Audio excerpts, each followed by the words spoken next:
کوئی لمحہ ایسا نہیں ہوتا جس لمحے میں اللہ پاک کی کسی نہ کسی نعمت سے بندہ فائدہ نہ اٹھا رہا ہو۔ ہر لمحے میں بندہ اللہ کی بہت بڑی بڑی نعمتوں سے فائدہ اٹھا رہا ہوتا ہے۔ خوش قسمت وہ بندہ ہے جو ہر لمحے ان نعمتوں کا شکر ادا کرتا ہے، اور بد نصیب ہے وہ کہ جو اتنی نعمتیں استعمال کر کے بھی شکر کرنے سے محروم ہے۔ شیخ سعدی رحمۃ اللہ علیہ کا ملفوظ ہے، وہ ارشاد فرمایا کرتے تھے کہ اللہ کی نعمتیں کھا کھا کر دانت ٹوٹ گئے، اللہ کی نعمتیں کھا کھا کر دانت ٹوٹ گئے، مگر زبان ناشکری سے باز پھر بھی نہیں آتی، زبان ناشکری سے باز پھر بھی نہیں آتی۔ شکر گزاری کسی بھی حال میں اللہ نے رکھا ہے۔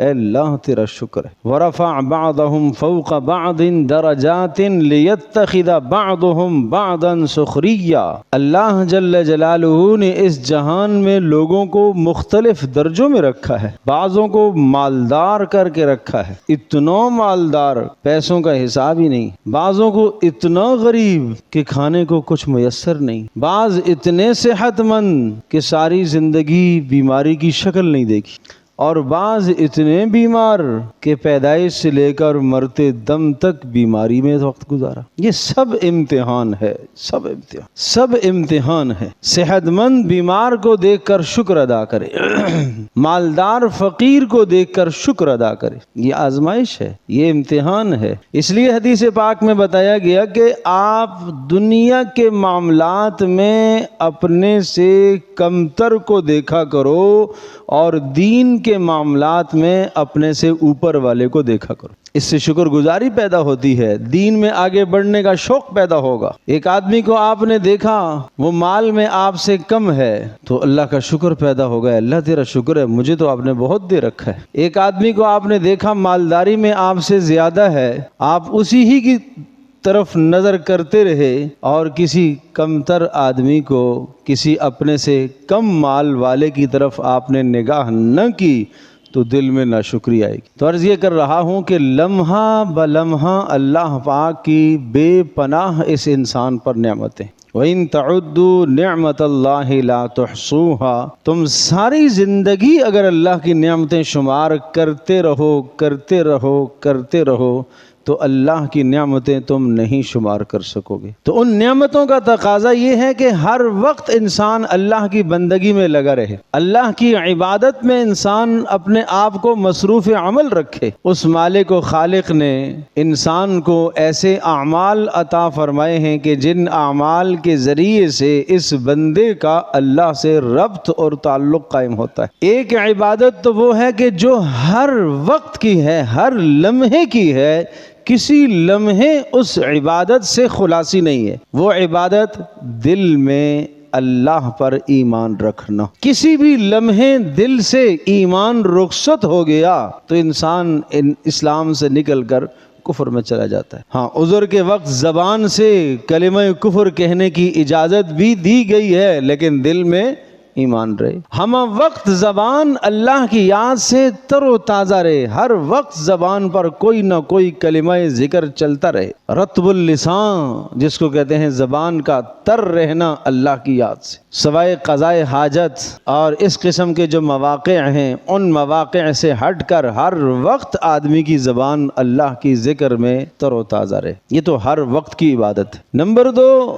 24 گھنٹے میں 5 وقت نماز ادا کرنا، یہ دوسری عبادت، جو دن رات میں 5 مرتبہ یہ عبادت ادا کی جاتی ہے۔ اور اسی طرح سے تیسری عبادت جو ہفتے میں 1 مرتبہ نماز جمعہ، اس کی بھی بڑی اہمیت کہ مسلمان ایک جگہ پر اکٹھے ہو کر جمعہ کا خطبہ سنیں، اللہ کے احکامات کو سنیں اور اپنے ایمان کو تازہ کریں۔ پھر مہینے میں 3 روزے، ایام بیز کے روزے، ہر چاند کی 13ویں، 14ویں اور 15ویں کے یہ 3 روزے، یہ ماہانہ عبادت ہے۔ پھر سالانہ عبادت ہے رمضان المبارک کے روزے اور نماز تراویح۔ یہ کیا ہے؟ سالانہ عبادت، عیدین سالانہ عبادت، پھر سالانہ عبادت کے بعد زندگی کی ایک عبادت ایسی ہے جو زندگی میں صرف ایک مرتبہ ہے، وہ ہے حج۔ زندگی میں صرف ایک مرتبہ یہ فرض ہے، زندگی میں صرف ایک مرتبہ۔ اور ارشاد فرمایا سورہ آل عمران کی آیت نمبر 97 میں وَلِلَّهِ عَلَى النَّاسِ حِجُّ الْبَيْتِ مَنِ اسْتَطَاعَ إِلَيْهِ سَبِيلًا، سب لوگوں کے ذمے لازم ہے، سب انسانوں کے ذمے لازم ہے، وَلِلَّهِ عَلَى النَّاسِ، سب کے لیے لازم ہے۔ اتنی مقدس چیز ہے، اتنی محترم چیز ہے، اتنی بڑی عبادت ہے، اتنی احترام والی عبادت ہے، اتنی عظیم الشان عبادت ہے کہ کوئی بھی بندہ اس عبادت سے محروم نہ رہے۔ وَلِلَّهِ عَلَى النَّاسِ، اللہ کے لیے سب کے سب انسانوں پر لازم ہے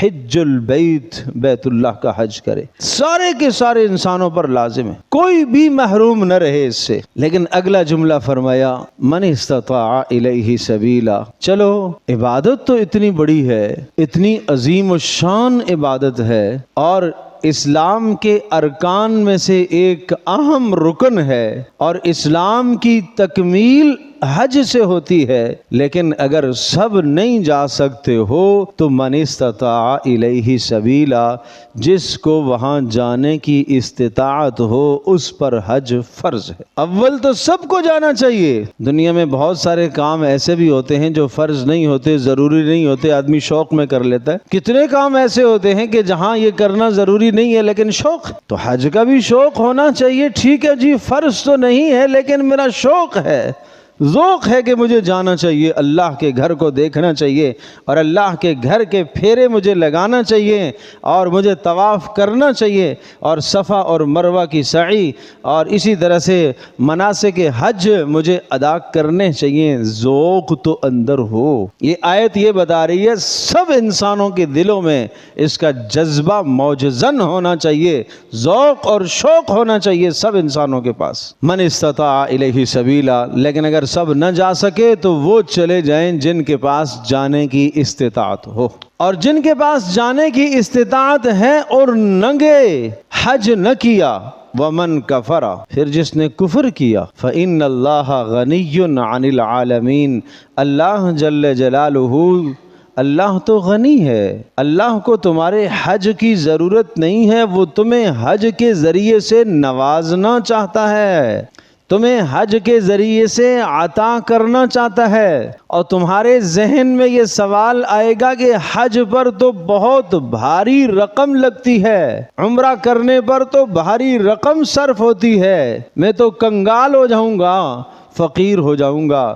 پیارے نبی صلی اللہ تعالی علیہ وسلم پر قربان جائیں، آپ نے اس کا جواب دیا، حج اور عمرہ دونوں کے دونوں مالداری لے کر آتے ہیں، فقر کو دور کرتے ہیں، فقر کو دور کرتے ہیں۔ کیا لے کے آتے ہیں؟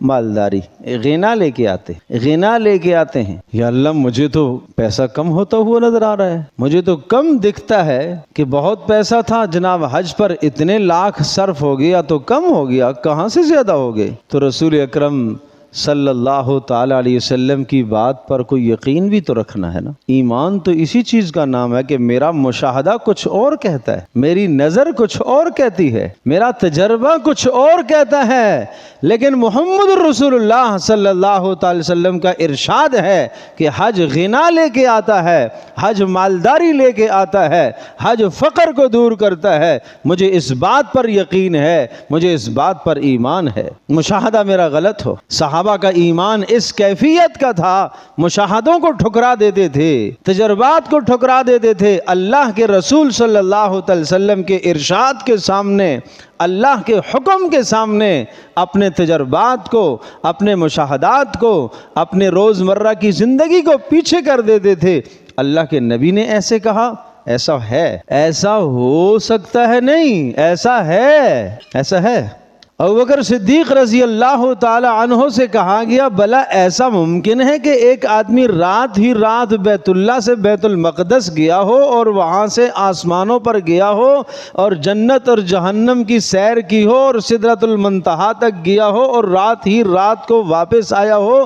ابوبکر صدیق رضی اللہ تعالی عنہ فرمایا اگر یہ بات محمد رسول اللہ صلی اللہ علیہ وسلم نے کہی ہے تو ایسا ہے، اگر انہوں نے کہی ہے تو ایسا ہے۔ حالانکہ ابھی تک رسول اکرم صلی اللہ تعالیٰ علیہ وسلم سے ابوبکر صدیق کی ملاقات نہیں ہوئی تھی۔ صبح آپ نے یہ واقعہ بیان فرمایا، مشرکین میں ایک شور و غوغا برپا ہو گیا، یہ کیا بات ہوئی بھائی، ایک ہی رات میں یہاں سے ایک آدمی بیت المقدس بھلا جا سکتا ہے؟ وہ زمانہ سواریاں تو آپ جانتے ہیں، اس زمانے میں اونٹ، گھوڑے، گدھے، خچر یہ سواریاں تھیں۔ ایسی کون سی تیز رفتار سواری ہے کہ یہاں سے بیت المقدس رات ہی رات کو پہنچ جائے اور پھر آگے جنت بھی چلا جائے اور جہنم بھی، اور وہ سب جنت کے مناظر دیکھ کر واپس آ جائے؟ کیسے ممکن ہے؟ تو فوری ارشاد فرمایا اگر یہ بات میرے نبی نے کہی ہے محمد رسول اللہ صلی اللہ علیہ وسلم نے تو انہوں نے سچ کہا ہے، ایسا ہے۔ اس کو کہتے ہیں ایمان۔ تو اس پر ایمان رکھیں کہ اللہ کا فرمان ہے، اللہ کے نبی صلی اللہ تعالی وسلم کا ارشاد گرامی ہے کہ حج اور عمرہ کیا کرتے ہیں؟ مالداری لے کے آتے، فقر کو دور کرتے، گناہوں کو دھو دیتے۔ رسول اکرم صلی اللہ تعالی علیہ وسلم نے ارشاد فرمایا من ملک زادن وراحلتن فلم یحج فلا یضرہ، کہ جس آدمی کے پاس زاد راحلہ یعنی جس آدمی کے پاس آنے جانے کا خرچ موجود ہو، سفر کا خرچ موجود ہو، نمبر 2 سواری کے اسباب موجود ہوں، اور نمبر 3 جتنا وقت وہاں رہے گا وہاں کا خرچ موجود ہو، نمبر 4 جتنا وقت وہاں رہے گا گھر کے اخراجات موجود ہوں، اور اسے راستے سے امن و سکون بھی ہو، تو اس پر حج فرض ہے۔ اگر اس نے اس فرض ہونے کے بعد حج نہ ادا کیا فلا یضرہ ان یموت یہودیا او نصرانیا، پھر اللہ کو کوئی پرواہ نہیں ہے کہ یہ یہودی ہو کر مرے یا نصرانی ہو کر مرے، مر جائے یہودی مرے، آئے اس کی موت، یہودیت پر اس کی موت آ جائے۔ جب اللہ کو کوئی پرواہ نہیں ہے تو مجھے بھی کوئی پرواہ نہیں ہے، مجھے بھی اس کے ایمان کی کوئی فکر نہیں۔ کیوں نہیں کر رہا ہے حج؟ فرض ہونے کے بعد کیوں نہیں ادا کر رہا ہے؟ اس لیے ایک حدیث میں ارشاد فرمایا کہ جس شخص پر حج فرض ہو جائے وہ جلدی کرے، ادائیگی کی فوری کوشش کرے، ایسا نہ ہو کہ پھر کوئی ایسی پریشانی لاحق ہو جائے، ایسی کوئی مصیبت آ جائے، ایسی کوئی بیماری لاحق ہو جائے کہ پھر نہ جا سکے، اس لیے فوری حج کی فکر کرے۔ پوچھا گیا اللہ کے رسول زاد اور راحلہ جو آپ نے ارشاد فرمایا یہ کیا ہے؟ تو رسول اللہ صلی اللہ علیہ وسلم نے وضاحت فرما دی، زاد اور راحلہ، زاد کا معنی سفر کا خرچ، راحلہ کا معنی سواری۔ ہر زمانے میں سواریاں الگ ہوتی ہیں، اس زمانے میں سواریاں اور تھیں، آج کی سواریاں اور ہیں، اس لیے ہر زمانے میں حج کی فرضیت کے لیے مال علیحدہ علیحدہ ہے۔ تو اس وقت جو حج کی اسکیم سرکاری چل رہی ہے اور سرکار کی جانب سے جو حج کی رقم متعین ہے، اگر اتنی رقم کسی شخص کے پاس موجود ہے اور وہ رقم اس کی ضرورت سے زائد ہے اور وہ مقروض بھی نہیں ہے اور ان ایام میں وہ رقم اس کے پاس موجود ہے کہ جانے اور آنے کا خرچ بھی ہو سکتا ہے، وہاں جتنے دن رہے گا اتنا خرچ بھی ہو سکتا ہے، پیچھے گھر کا خرچہ بھی ہو سکتا ہے، تو اس آدمی پر اگر اس نے اب تک حج نہ کیا ہوا ہو تو اس پر حج فرض ہے۔ اگر اس نے حج نہ کیا ہوا ہو تو حج فرض ہے۔ اب اگر یہ فرض حج ادا نہیں کرے گا تو کیا فرمایا؟ کوئی پرواہ نہیں ہے، یہودی ہو کر مرے یا نصرانی ہو کر مرے، اس کی موت یہودیت پر آ جائے، نصرانیت پر آ جائے، اسلام پر موت نہ آئے، کلمہ نصیب نہ ہو تو ہمیں کوئی پرواہ نہیں ہے اس کی۔ حالانکہ رسول اللہ صلی اللہ تعالی علیہ وسلم، پیارے نبی صلی اللہ تعالی وسلم کی کس کو کتنی فکر ہوتی تھی کہ ایک آدمی کفر سے بچ کر اسلام میں داخل ہو جائے۔ ایک یہودی لڑکے کی بیمار پرسی کے لیے آپ تشریف لے گئے اور آپ سرہانے پر کھڑے ہوئے اور آپ نے اس کو کلمے کی تلقین کی۔ وہ جوان تھا، اس نے اپنے باپ کی طرف دیکھا، باپ بھی اس کا یہودی ہی تھا، باپ کی طرف دیکھا کہ میں کیا کروں، یہ مجھے کلمے کی تلقین کر رہے ہیں، تو اس باپ نے کہا اطع ابا القاسم، ابو القاسم یعنی محمد رسول اللہ صلی اللہ علیہ وسلم کی بات مان لو۔ چنانچہ اس نے بات مان مان لی اور اس نے پڑھا اشہد اللہ الہ الا اللہ و اشہد ان محمدن عبدہ و رسولہ، یہ پڑھنا تھا کہ اس کی جان نکل گئی۔ جب اس کی جان نکل گئی تو رسول اللہ صلی اللہ علیہ وسلم نے ارشاد فرمایا تمام تعریفیں اس اللہ کے لیے ہیں جس اللہ نے میرے ذریعے سے اس کو جہنم سے آزاد کر دیا۔ کوئی نماز نہیں پڑھی اس نے، لیکن اللہ کے نبی کو کتنی طمع ہے، آپ کو کتنی حرص ہے کہ یہ آدمی ابد الآباد جہنم سے، ہمیشہ والی جہنم سے بچ جائے اور یہ جنت میں چلا جائے، اس کی فکر ہے۔ یہاں فرما رہے ہیں کوئی بات نہیں وہ یہودی ہو کر مرے یا نصرانی ہو کر مرے، یہ کوئی کم بات نہیں ہے۔ جیسے کوئی باپ اپنے بیٹے سے بیزاری کا اظہار کر دیتا ہے، مجھے اس کی کوئی ضرورت نہیں ہے، جہاں جائے، جہاں مر جائے، جہاں چلا جائے، مجھے اس کی کوئی فکر نہیں ہے، جیسے ہو جائے مجھے اس کی کوئی پرواہ نہیں۔ اللہ کے نبی صلی اللہ علیہ وسلم بھی فرما رہے ہیں مجھے ایسے امتی کی کوئی ضرورت نہیں ہے، کوئی پرواہ نہیں ہے اس کی کہ جس کے پاس زاد راہ موجود ہے، جس کے پاس حج پر جانے کے اسباب موجود ہیں اور اس نے اب تک حج نہ کیا ہو اور حج فرض ہے اس پر اور اس نے حج نہیں ادا کیا۔ تو اس لیے بہرحال سب سے پہلے تو ان احباب سے میری درخواست ہے کہ جن کے پاس اتنا سرمایہ موجود ہے جو آنے جانے کا خرچ اور اب تک انہوں نے حج ادا نہ کیا ہو، ہاں اگر کسی نے ایک مرتبہ زندگی میں حج ادا کر دیا پھر اس کے پاس اتنے اسباب آ گئے تو پھر فرض نہیں ہے، کرے ثواب ہے، پھر تیسری بار جائے، چوتھی بار جائے، ہر سال جائے، ثواب کی بات، ہر سال جائے تو حج غنا لاتا ہے، فقر کو دور کرتا ہے، گناہوں کو معاف کرتا ہے، یہ حج کی فضیلت ہے۔ آپ نے فرمایا پے در پہ تسلسل کے ساتھ تم حج تو سال میں ایک بار ہے، پے در پہ تم عمرے کرتے رہا کرو، اس لیے کہ حج اور عمرہ یہ غنا اور مالداری لے کر آتے ہیں، یہ فقر کو دور کرتے ہیں، یہ گناہوں کو ایسے دھو دیتے ہیں جس طرح سے آج آدمی دنیا میں پیدا ہوا ہے، ایسے گناہوں کو دھو دیتے ہیں۔ پہلے زمانوں میں اتنی مشقتوں سے لوگ حج کرتے تھے، اتنی تکلیفوں سے حج کرتے تھے،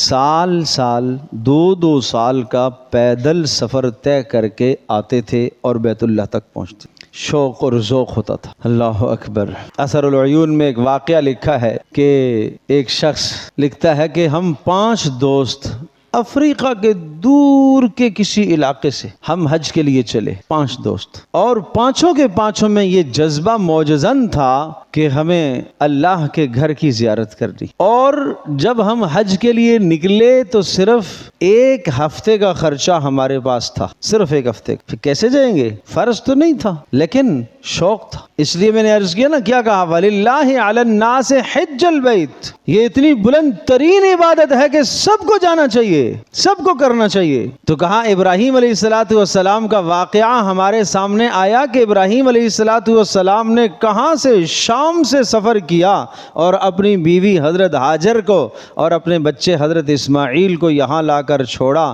اور اللہ کے حکم کو پورا کیا۔ تو کل اگر قیامت کے دن مجھ سے اور آپ سے سوال ہوگا کہ کیا ابراہیم علیہ السلام جس طرح سے اس مشقت میں آئے تھے کیا تمہارے پاس اتنی ہمت نہیں تھی؟ تو میں کیا جواب دوں گا؟ تو یہ 5 احباب نے سفر حج کا ارادہ کیا اور کہتے ہیں کہ چلتے رہے اور راستے میں کئی مرتبہ ہمیں جب پیسے ختم ہو جاتے تو پھر کچھ دن رک کر ہم مزدوری کرتے، پھر جب پیسے جمع ہو جاتے تو پھر چلتے، پھر آگے خرچہ ختم ہو گیا پھر مزدوری کرتے، اس طرح سے کرتے کرتے 2 سال ہمارے لگ گئے بیت اللہ تک پہنچنے میں۔ اور ان 2 سالوں میں وہ شخص لکھتے ہیں کہ 2-3 آدمی تو ہمارے راستے میں ہی اللہ کو پیارے ہو گئے، اور چوتھے جو تھے جب ہم قریب پہنچے تو وہ بھی اللہ کو پیارے ہو گئے، اور 5واں میں اکیلا رہ گیا اور میں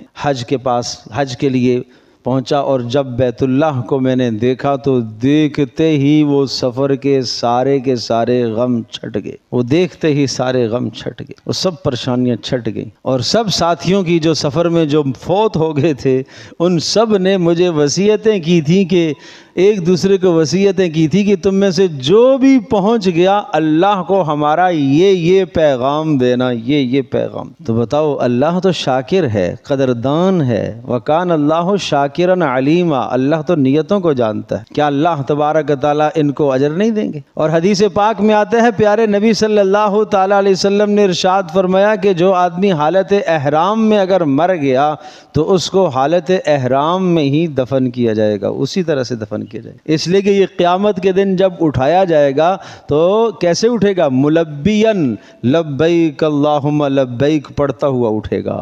سب میدان محشر والے سمجھیں گے کہ یہ حاجی ہے، یہ عمرے کا احرام باندھا ہوا تھا، اسی حالت میں اس کی موت آئی ہے۔ سبحان اللہ سبحان اللہ۔ تو اس لیے درخواست ہے، آج یہ موضوع ذکر کرنے کا مقصد یہ ہے کہ اس وقت حج کی درخواستیں جمع ہو رہی ہیں، تو جن احباب کے پاس گنجائش ہے، جن کے اوپر حج فرض ہے، وہ حج فرض ضرور ادا کرے بھائی، ورنہ سخت گناہ ہوگا۔ صاف صاف آیت میں ومن کفر، جس نے کفر کیا، فإن اللہ غنی عن العالمین، اللہ پاک کو کوئی پرواہ نہیں ہے اس کی۔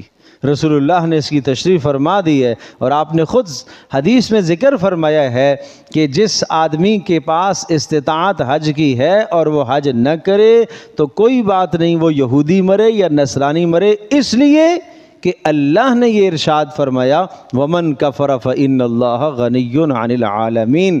رسول اللہ صلی اللہ علیہ وسلم نے اس آیت کا حوالہ پیش کر سورہ آل عمران کی آیت نمبر 97، اس کا حوالہ آپ نے پیش فرمایا، اس لیے کہ اللہ کہتا ہے کہ ایسے بندوں کی اللہ کو کوئی ضرورت نہیں، کوئی ضرورت نہیں۔ اور اگر عورت ہے، عورت کے پاس اتنا مال ہے تو اس پر بھی حج فرض ہے۔ البتہ عورت کے لیے ایک اضافی چیز ہے، وہ اضافی یہ ہے کہ وہ محرم کا خرچہ بھی رکھتی ہو ساتھ۔ اگر محرم کا خرچہ نہیں رکھتی لیکن اس کا کوئی اپنا محرم جا رہا ہے، سگا بھائی محرم ہے نا، سگا بھائی اپنے خرچے پر جا رہا ہے، تو گویا کہ محرم کا انتظام اس کے پاس موجود ہے۔ اب اس عورت کے پاس اتنا پیسہ موجود ہے جس پیسے سے وہ حج کر سکتی ہے، جانے آنے کا خرچ پورا ہو سکتا ہے، سفر حج پورا ہو سکتا ہے، تو اس عورت پر بھی حج فرض ہے۔ اگر اس نے پہلے نہ کیا ہو تو اس پر بھی حج فرض ہے۔ ہاں اگر کوئی اور محرم نہیں مل رہا تو پھر اس کے ذمے اس پر فرضیت جب آئے گی کہ جب محرم کا خرچہ بھی ہوگا۔ محرم کے بغیر اگر سفر کرے گی تو گناہ گار ہے، سخت گناہ کی بات، بہت بڑے گناہ کی بات ہے۔ شریعت کے احکام کی پابندی کرنا، اپنے جذبات اور اندر کے احساسات اور جذبات کو آدمی پورا کرے لیکن شریعت کی حدود کے اندر رہتے ہوئے۔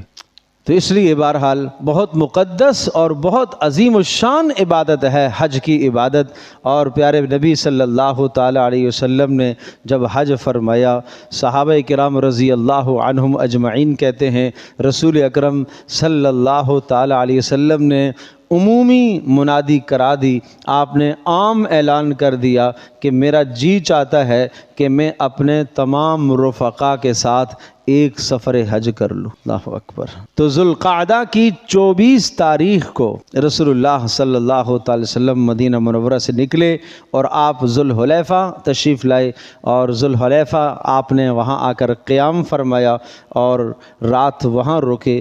اگلے دن پھر صبح کو وہاں سے آپ نے احرام باندھا، اور صحابہ کہتے ہیں جہاں تک نگاہ پہنچتی تھی، جہاں تک نگاہ پہنچتی تھی رسول اللہ صلی اللہ تعالی وسلم کی جان نثار، آپ کے پروانے آپ کے ارد گرد لبیک اللہم لبیک لبیک اللہم لبیک کی آوازیں لگا رہے۔ اور پھر پیارے نبی صلی اللہ تعالی علیہ وسلم 3 ذی الحجہ کو یا 4 کو پھر رسول اللہ صلی اللہ علیہ وسلم مکہ مکرمہ پہنچے، اور پھر اس کے بعد آپ نے 8 کو مناسک حج ادا کرنے شروع فرمائے۔ اور پھر حج کا ایک طویل تفصیلی خطبہ ہے جس میں آپ نے پورے اسلام کا خلاصہ بیان فرمایا۔ کوئی 21 باتیں رسول اللہ صلی اللہ علیہ وسلم کے 21 پوائنٹس ہیں، وہ بڑے اہم، جس میں پورے اسلام کا خلاصہ ہے۔ اور پھر اس پہ آپ نے ارشاد فرمایا کہ شاید میری اور آپ کی یہ آخری ملاقات، شاید آئندہ میں تمہیں نہ مل سکوں۔ اللہ اکبر۔ اور پھر اسی سفر سے واپسی پر پھر آیات نازل ہوئیں، الیوم اکملت لکم دینکم واتممت علیکم نعمتی ورضیت لکم الاسلام دینا۔ پھر اذا جاء نصر اللہ والفتح ورأیت الناس یدخلون فی دین اللہ افواجا، جب اللہ کی مدد آ جائے اور اسلام کو غلبہ نصیب ہو جائے اور مکہ فتح ہو جائے اور آپ دیکھ لیں گے کہ جوق در جوق لوگ اسلام میں داخل ہو رہے ہوں، فسبح بحمد ربک، اب آپ اپنے رب کی تسبیح بیان کیجئے، اب آپ استغفار کیجئے، اللہ تبارک و تعالیٰ توبہ کو قبول کرنے والا ہے۔ اس آیت کے، اس سورت کے نازل ہونے کے 80 دن کے بعد آپ دنیا سے پردہ فرما گئے۔ گویا کہ اس میں آپ کو پیغام تھا کہ اب آپ کے جانے کا وقت آ گیا، سارے کے سارے کام آپ کے پورے ہو گئے، جس مقصد کے لیے آپ کو بھیجا گیا تھا وہ مقصد آپ نے پورا کر لیا۔ اللہ اکبر۔ تو حج کی فرضیت کا جب حکم آیا تو آپ علیہ الصلوۃ والسلام پہلے سال جب نہیں گئے، صحابہ کو یقین تھا کہ 1 سال تک تو رسول اللہ صلی اللہ علیہ وسلم ابھی حیات ہیں۔ کیوں؟ اس لیے کہ اس وقت تک آپ دنیا سے پردہ نہیں فرمائیں گے جب تک آپ خود حج نہیں کروائیں گے، خود جائیں گے نہیں ساتھ، ہمیں مناسک حج نہیں سکھائیں گے۔ تو اس طرح سے رسول اکرم صلی اللہ تعالی علیہ وسلم نے حج فرمایا۔ بہرحال اللہ تبارک و تعالیٰ یہ سعادت ہم سب کو نصیب فرمائے اور اپنے گھر کا دیدار ہم سب کو عطا فرمائے، سب کو اللہ پاک ذوق اور شوق عطا فرمائے۔ تو دیکھو علماء نے لکھا ہے، حضرت مولانا مفتی شفیع رحمۃ اللہ علیہ نے ایک عمل لکھا ہے، اس کو سب لوگ کریں۔ کیا کہ ایک تو یہ کر لیں کہ اپنے پاس جو استطاعت ہے وہ جمع کرتے رہے، یہ رقم میں حج کے لیے یا عمرے کے لیے جمع کر رہا ہوں، اس کا مطلب یہ میں نے اللہ کو اپنی طلب دکھا دی کہ یا اللہ میرا جی تو چاہتا ہے، میرا جی تو چاہتا ہے۔ جو آپ کے پاس ہے ہر ماہ یا یومیہ یا ہفتہ وار جو رقم آپ کے پاس اضافی ہو، بجائے اس کے کہ لغویات اور فضولیات کی چیزیں خریدیں، وہ رقم آپ کہیں جمع کرتے رہیں۔ یہ حج کی ہے، یہ عمرے کی ہے، یہ حج کی ہے، یہ بڑھاتے رہیں بڑھاتے رہیں۔ نمبر 2، دوسرا کام، سورہ فتح کی آخری آیات، لقد صدق اللہ رسولہ الرؤیا بالحق لتدخلن المسجد الحرام ان شاء اللہ آمنین محلقین رؤوسکم ومقصرین لا تخافون فعلم ما لم تعلمون فجعل من دون ذلك فتحا قریبا۔ اس آیت کو ہر نماز کے بعد 1 مرتبہ پڑھ لینا چاہیے۔ نمبر 3، اذان جب ہو جائے تو اذان ہو جانے کے بعد پہلے اذان کا جواب دیں اذان کے ساتھ ساتھ، اس کے بعد اللہم رب ھذہ الدعوہ جو اذان کی دعا ہے، یعنی اذان کے بعد اذان کا جواب دیں، آخر میں درود شریف پڑھیں، جواب دینے کے بعد اذان ختم ہو درود شریف پڑھیں، اور درود شریف پڑھنے کے بعد پھر اللہم رب ھذہ الدعوۃ التامہ یہ دعا پڑھیں، اور اس کے بعد ایک بار تلبیہ کہیں لبیک اللہم لبیک، اس نیت سے کہ اللہ مجھے تو اپنے در پر بلا لے۔ شوق رکھو گے، طلب رکھو گے اور دل کے اندر تڑپ رکھو گے تو اللہ ضرور بلائے گا، ضرور اللہ پاک اسباب پیدا کرے گا۔ اللہ پاک ہم سب کے لیے سمجھنا عمل کرنا آسان فرمائے۔